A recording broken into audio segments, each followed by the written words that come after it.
Assalamualaikum warahmatullahi wabarakatuh. Sobat-sobat siapa?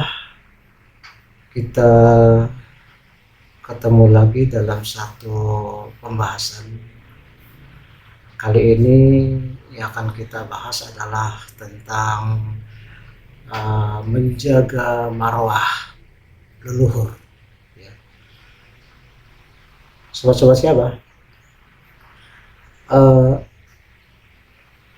Orang tua Abah, ya, almarhum Ayahanda Hasanuddin itu hanyalah seorang ustadz di kampung yang paling banter hanya dikenal di 3 masjid yang ada di dalam wilayah kampung Abah saat itu.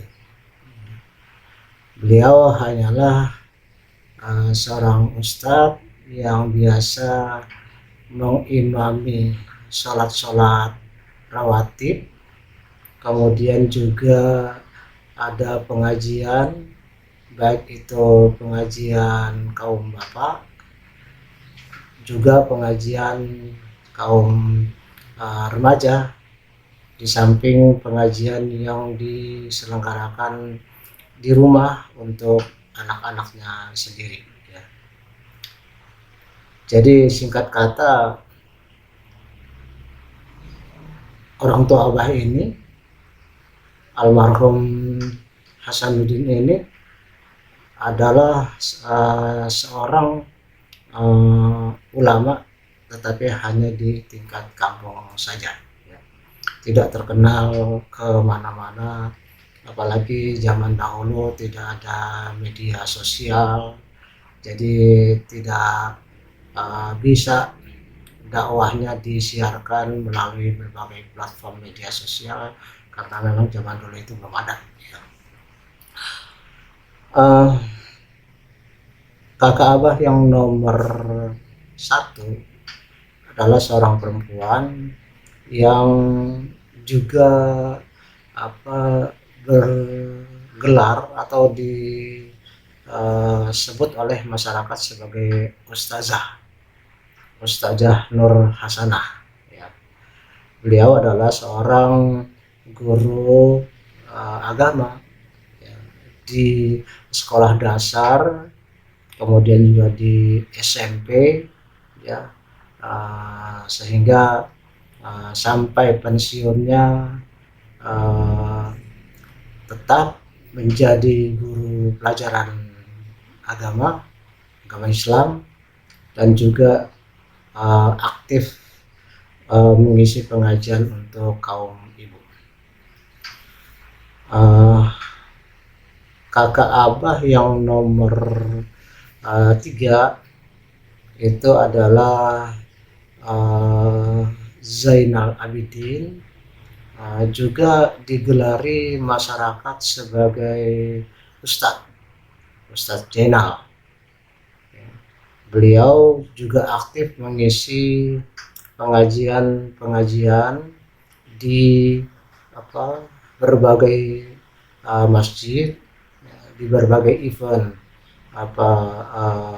acara-acara besar keagamaan, ya, menjadi khatib dalam sholat Jumat, dan juga membuka pengajian di rumahnya untuk anak-anak. Ya. Dari ketiga almarhum dan almarhumah ini, ya, yang semuanya bergerak di bidang syiar agama Islam, Abah memiliki suatu keyakinan bahwa Abah memiliki kewajiban untuk menjaga nama baik mereka, menjaga marwah mereka, menjaga citra keluarga sebagai tempat di mana di sana ada para ustadz dan ustazah. Ya. Meskipun beliau itu sudah lama wafat, tapi Abah tetap menjaga satu keyakinan bahwa harus tetap Abah jaga nama baik mereka. Nah, karena keyakinan itulah maka tertanam di jiwa Abah ya satu kewajiban untuk menjaga nama baik mereka, menjaga marwah mereka selaku dai, selaku penceramah, selaku guru agama, selaku ustadz dan ustazah, agar jangan sampai tercoreng oleh kelakuan Abah ya. Jangan sampai Abah melakukan satu perbuatan yang akhirnya berdampak kepada nama baik mereka meskipun mereka sudah tidak ada lagi. Jangan sampai orang mengatakan bahwa si Sani itu melakukan itu padahal dulu bapaknya ustadz, kakaknya ustazah dan ustadz. Sebenarnya kan nggak ada hubungan lagi ya. Nggak ada hubungan lagi antara perbuatan Abah sebagai person dengan almarhum dan almarhumah. Tetapi di dalam keyakinan Abah itu tetap ada suatu perasaan bahwa Abah wajib untuk menjaga nama baik mereka. Jangan sampai yang Abah lakukan itu kemudian mencoreng, membawa-bawa, menyeret-nyeret nama baik mereka sehingga nama baik mereka menjadi terbawa buruk, menjadi tercitrakan tidak baik. Hal ini sangat penting bagi Abah karena Abah melihat bahwa saat ini banyak orang yang mengaku-ngaku sebagai keturunan si Anu,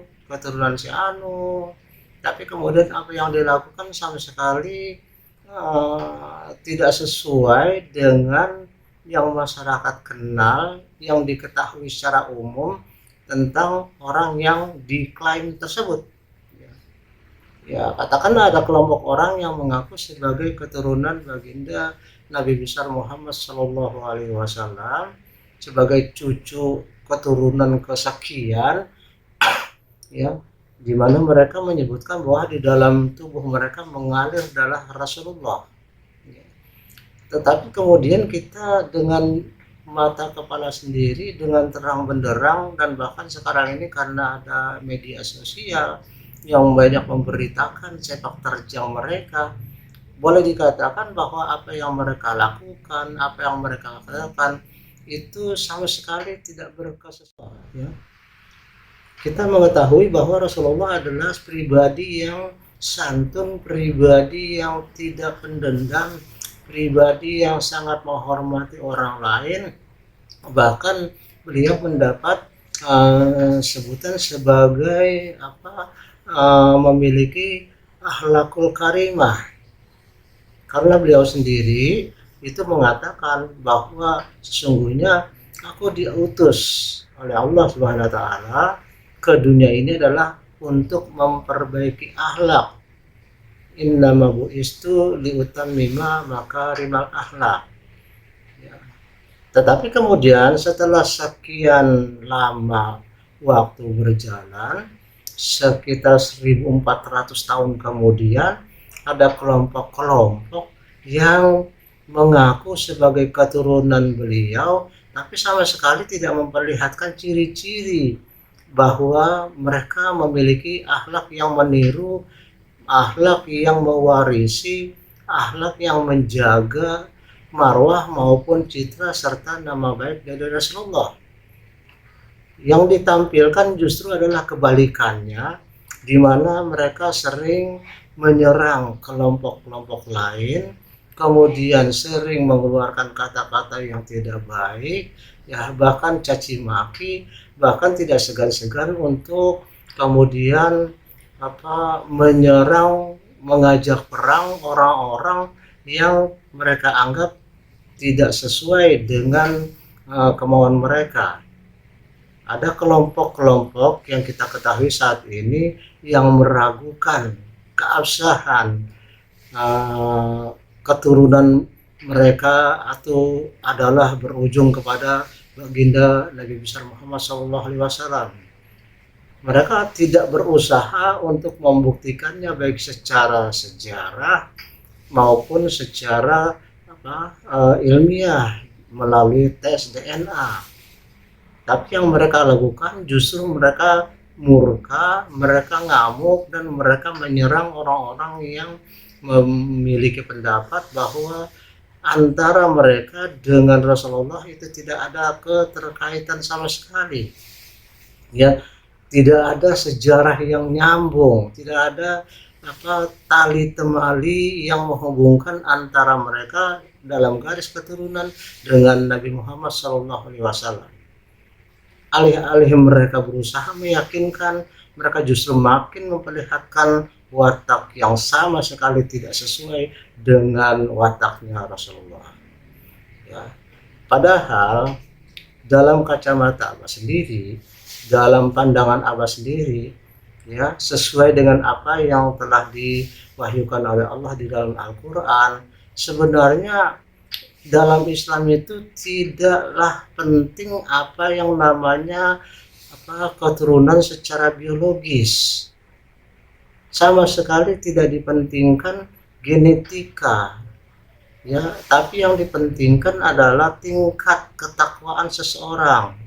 Sebagaimana Allah sendiri mengatakan bahwa sesungguhnya orang yang paling mulia di sisi Allah itu adalah orang yang takwa. Jadi bukan orang keturunan Nabi Muhammad, bukan generasi berikutnya dari Rasulullah. Itu sama sekali tidak disebutkan. Ya. Bahkan di dalam surat Al-Ahzab ayat 40, Al-Ahzab itu adalah surat ke-33 Al-Quran, ayat 40, Allah mengatakan, yang artinya Muhammad itu bukanlah bapak dari salah seorang laki-laki di antara kamu, tetapi dia adalah Rasulullah dan penutup nabi-nabi, ya. Adalah Allah Maha mengetahui atas segala sesuatu. Jadi artinya di sini Allah sudah menandaskan bahwa dalam Islam itu tidak dipentingkan masalah tali temali biologis genetika. Tidak penting bahwa si A keturunan siapa. Yang dipentingkan adalah ketakwaannya. Jadi kalau misalnya ada kelompok orang yang mengaku keturunan Nabi, padahal Allah sendiri mengatakan bukan masalah keturunan, tidak jadi satu hal yang penting masalah keturunan, tapi orang-orang ini mengklaim sebagai keturunan, namun memperlihatkan pribadi, perilaku, perkataan yang berkebalikan dengan Rasulullah, itu makin besarlah tanda tanya kita, apa benar mereka itu adalah keturunan Rasul, ya.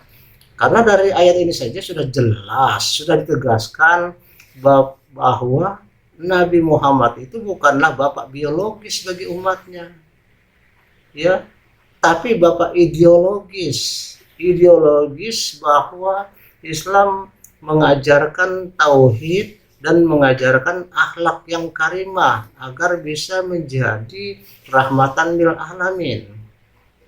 Kalau kita senang menyerang orang lain, senang memaki orang lain, ya, senang mengajak perang pihak lain, tapi tidak mau membuktikan baik secara sejarah maupun secara ilmiah melalui tes DNA, tentu saja hal ini seharusnya menjadi pertanyaan bagi kita tentang keabsahan keturunan itu, meskipun dalam Islam sendiri tidak dipentingkan mau keturunan Nabi kek, mau keturunan siapapun kek, ya. Yang penting adalah bagaimana perilaku mereka. Justru ketika mereka mengaku sebagai keturunan Nabi, menjadi kewajiban bagi mereka untuk memperlihatkan apa yang menjadi marwahnya, apa yang menjadi citranya, apa yang menjadi perilakunya, apa yang menjadi akhlaknya Rasulullah, bukan sebaliknya, ya. Dengan demikian kita seperti yang Abah sebutkan di awal tadi, Abah saja hanya memiliki orang tua, saudara-saudara, kakak perempuan dan kakak laki-laki yang memiliki tingkat derajat sebagai ustadz dan ustazah kampungan, hanya dikenal di beberapa masjid di lingkungan kami tinggal dulu, itu punya kewajiban, punya perasaan untuk jangan sampai mengecewakan mereka karena memiliki perilaku yang tidak sesuai dengan apa yang mereka sampaikan ketika mereka berdakwah. Pastinya kan mereka selalu mengajarkan dalam kapasitasnya sebagai ustadz dan ustazah, mereka akan mengajarkan akhlakul karimah, perilaku yang baik, perilaku yang sopan, perilaku berbudi pekerti yang luhur, ya. Maka kemudian kalau Abah memiliki watak yang bertentangan dengan apa yang mereka sampaikan, tentu saja itu adalah suatu penodaan terhadap citra dari para pendahulu Abah, yaitu ayah dan dua kakak Abah. Maka kemudian seandainya para orang yang mengaku sebagai keturunan dari Rasulullah yang mulia tetapi memiliki perilaku yang tidak sopan, memiliki perilaku yang beringas, perilaku yang kasar, perilaku yang senang mencaci maki, perilaku ingin dipuja, ingin dimulia-muliakan, itu sudah sangat pasti bukanlah menjadi marwahnya leluhurnya yang diagungkan, yaitu Nabi Muhammad SAW, yang akhlaknya dipuji oleh Allah sebagai akhlakul karimah, sebagai suatu suri tauladan yang baik, yang dikenal oleh seluruh dunia menjadi panutan bagi umat Islam, tapi kemudian diperlihatkan oleh orang-orang yang mengaku cucunya, mengaku keturunannya, mengaku dalam diri mereka mengalir darah Rasulullah, tapi dengan seperti itu perilakunya, itu bukannya merupakan suatu upaya menjaga, meningkatkan, memelihara marwah dari Rasulullah, tapi justru merupakan suatu penodaan. Karena boleh jadi orang-orang yang tidak mengenal Islam kemudian akan mengatakan, oh begitu, mungkin itu dicontohkan dulu oleh leluhurnya, yaitu Muhammad. Orang-orang yang tidak memahami, tidak pernah mempelajari, tidak pernah meyakini bagaimana Rasulullah, tentu saja akan mencap hal ini sebagai suatu perilaku yang diturunkan, diwarisi dari Rasulullah. Padahal nauzubillah min dzalik, ya, jelas-jelas itu bukan sama sekali menjadi cermin dari perilaku Rasulullah, ya. Oke, kenapa kita harus menjaga marwah yang diturunkan oleh Rasulullah sebagai rahmatan lil alamin, sebagai uswatun hasanah? Oleh karena ternyata ajaran untuk menghormati leluhur itu bukan hanya ada di dalam ajaran Islam, tetapi juga ada dalam masyarakat dan budaya-budaya yang lain.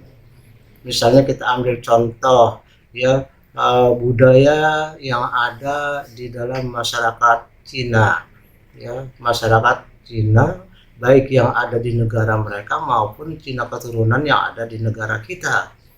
Mereka memiliki satu hari khusus yang disebut hari Qingming atau hari raya Qingming, di mana dalam hari itu mereka memiliki kewajiban untuk berziarah, ya, ke makam para pendahulu mereka.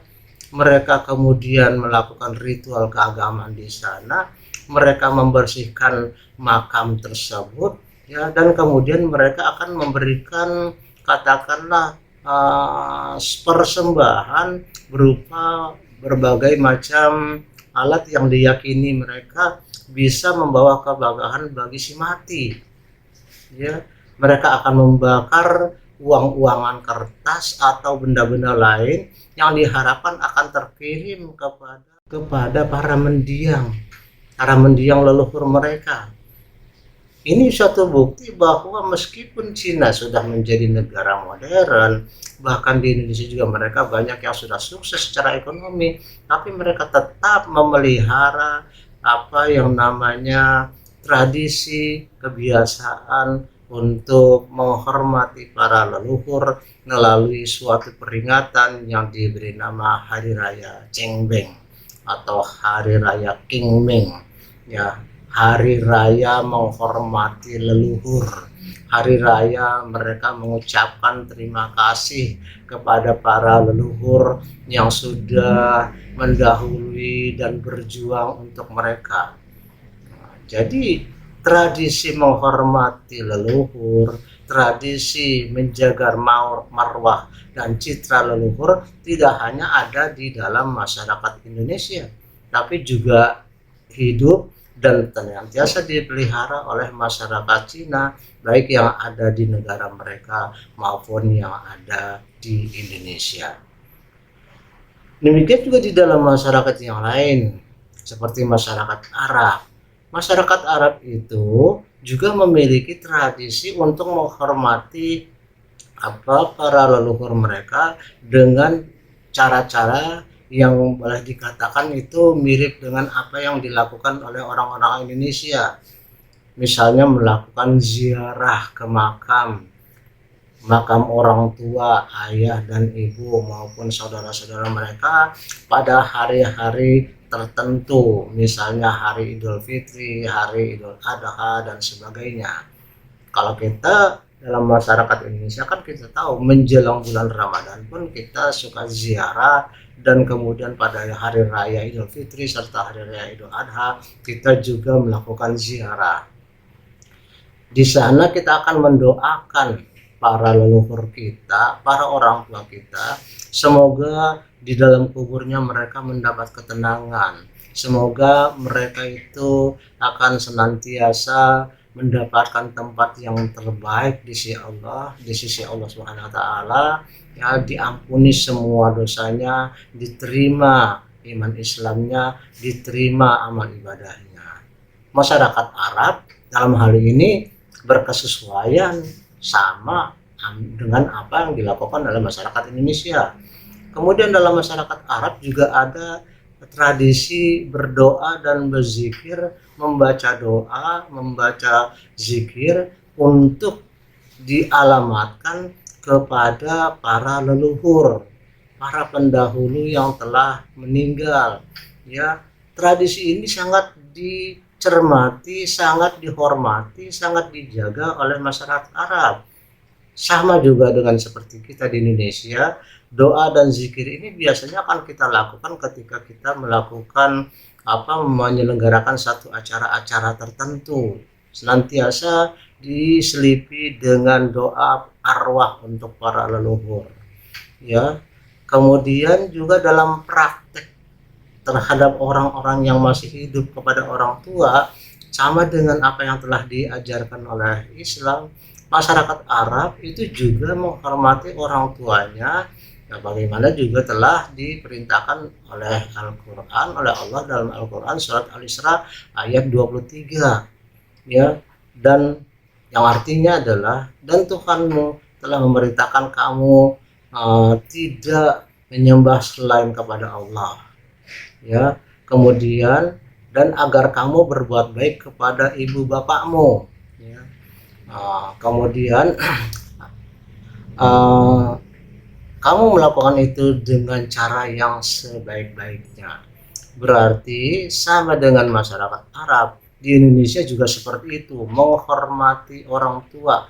Maka adab yang berlaku, ya, katakanlah kita tidak memandang seseorang dari jabatannya, tidak memandang orang dari kekayaannya, tetapi yang paling minim kita memandang dari orang dari usianya. Jadi sebagai kesimpulannya, bahwa kalau ada kelompok yang mengaku sebagai keturunan Rasulullah tetapi, ya, kemudian memperlihatkan perilaku yang jauh menyimpang, perilaku yang tidak sesuai, maka jelas klaim mereka sangat patut, sangat pantas dan mutlak untuk ditolak, ya. Jangan sampai kita terpedaya oleh klaim-klaim orang yang mengaku sebagai keturunan Rasulullah, seorang yang sangat mulia, berakhlak mulia, menjadi uswatun hasanah, contoh yang baik, tapi justru tidak ditiru, tidak dilakukan oleh kelompok ini, bahkan mereka memperlihatkan hal-hal yang sebaiknya dalam perilaku mereka sehari-hari. Jangan sampai kita terpedaya, terkecoh oleh pakaian, terkecoh oleh penampilan rupa, terkecoh oleh ucapan-ucapan, terkecoh oleh klaim-klaim, ya. Jadi kembali kita kepada ajaran Islam yang sebenarnya, yaitu bahwa kita harus menjaga nama baik, menjaga marwah, menjaga citra dari para orang-orang yang telah mendahului kita, bapak kita, kakek kita, sebagai orang-orang yang sangat kita hormati, dan kita tidak mau menyakiti mereka dengan perilaku kita, meskipun mereka tidak lagi mengetahui, tidak lagi bisa berbuat apa-apa untuk melarang kita, tapi diri kita sendiri yang melarang kita untuk berbuat yang tidak sepantasnya. Demikian, mudah-mudahan apa yang Anda sampaikan ada manfaatnya. Akhiri, wabillahi taufiq wal hidayah. Wassalamualaikum warahmatullahi wabarakatuh.